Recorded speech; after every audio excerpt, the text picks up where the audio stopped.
Welcome to this tutorial video for doing your own wisdom stone journey. I'll set up the table and ask the questions and show you a typical case study of doing the journey, and after I ask each question there'll be a note on the video to pause there while you think about the question and select your object and place it on your own table, and that'll just continue until we've finished with all the questions. So the first part is to set your table up. At one end we have the setup symbolising the beginning of the journey, which is birth, and at the other end we have the symbolism for the end of the journey, which is death. And I have this character here to symbolise the persona of death. You could see it as the Grim Reaper or St. Peter at the Pearly Gates, whatever.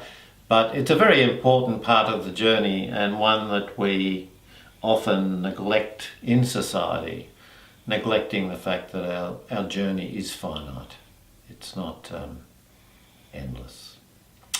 So the first question then, after setting up the journey, is what object will I choose to represent me on the journey? And here I'm using this object here. It's a particularly attractive stone, and oftentimes people choose that. And I'm placing it in the middle as representing where I feel I am in the journey. You put it wherever you feel you are in the journey. Oftentimes people might put it down here even though they're middle-aged, because they see it as the timeline is not necessarily chronological time but development time. They might see that they're only just starting their soul or interior journey now, so they might put it down there as feeling that they're at the start of the journey. Whatever feels okay for you, you place that where you think fit. And then, having done that, just take a moment to reflect on the journey, birth, death, and yourself here, to take in the concept of the journey in all its dimensions. See how that talks to you.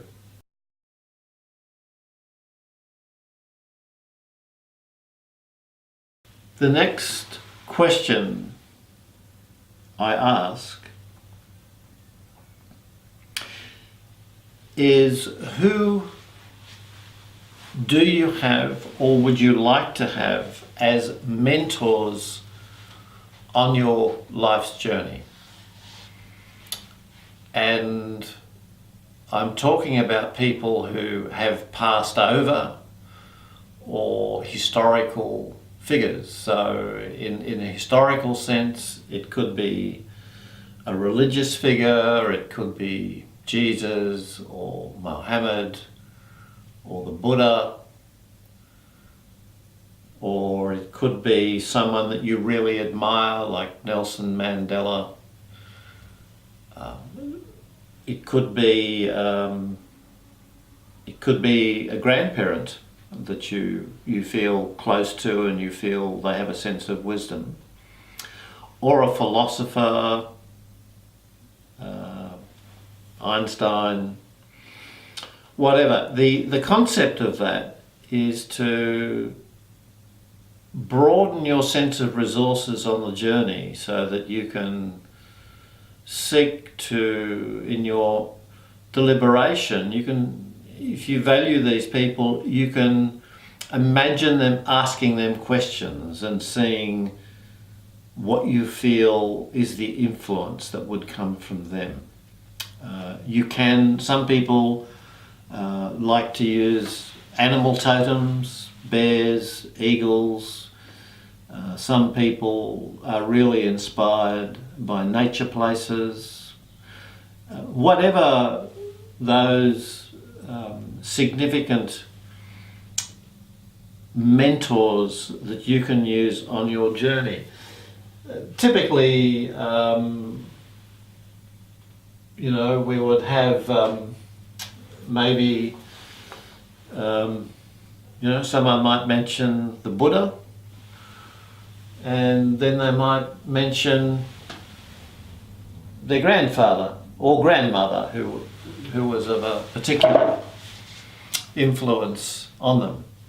So we set those up on this side, on the other side of death, as the mentors on our journey, and we might consult them as we do the journey.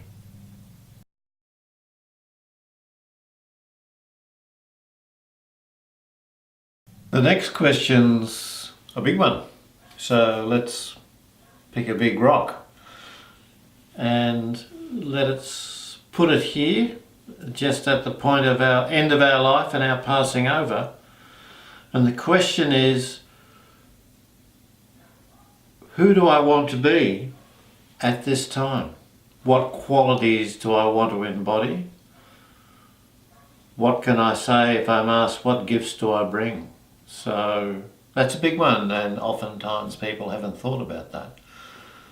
But in a way, giving consideration to that helps inform your view of the journey from here on. So you might like to take some time to think about that. But just to help you a bit, let me read out some of the things that people have said. Who do I want to be at death? Full of love, peaceful, a sense of completion, empty as in let go, having led an authentic life, have given back to life, feeling loved, have spoken all my words, lived fully, healed, grateful, blazing brightly, mellow, thank you to life, and done all my apologies and forgiving. So one person did a 3-part sculpture for that. The first one was nothing left unsaid. The next one was a sense of gratitude. And the top one was a sense of having finally led an authentic life or learnt how to be authentic.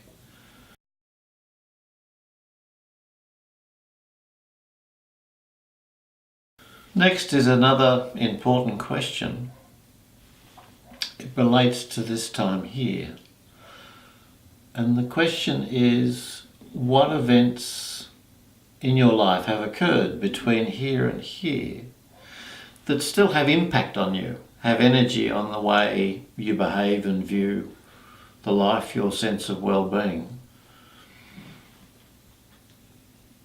And pretty well everyone has something. It's usually on the negative side because those are the things we remember more than the positive. So I'll read you some of the things that people have said. Lots of bullying, feeling abandoned and not cared for by a parent, never felt good enough in my father's eyes, morally strict and narrow fundamentalist frame imposed on me, not allowed to express myself as if who I was not okay, abusive or violent alcoholic mother or father, sexually abused, continually told I was hopeless, a failure, and that I would never amount to anything, and feeling unloved.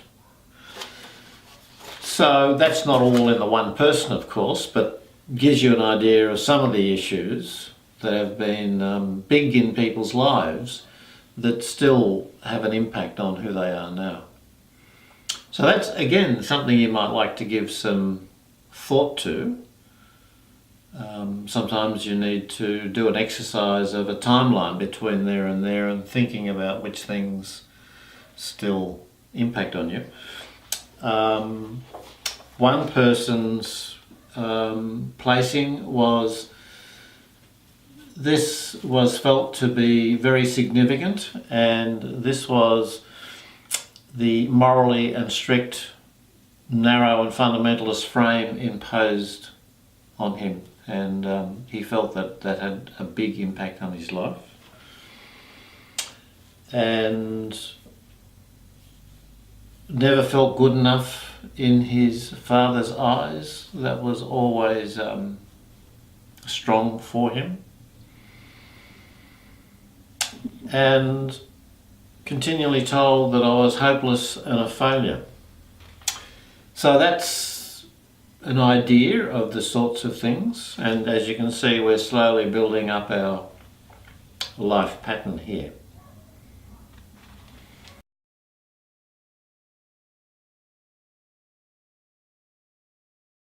The question that is asked is, what is in your life now that's important to you, that you wish to carry forward with you, if you can?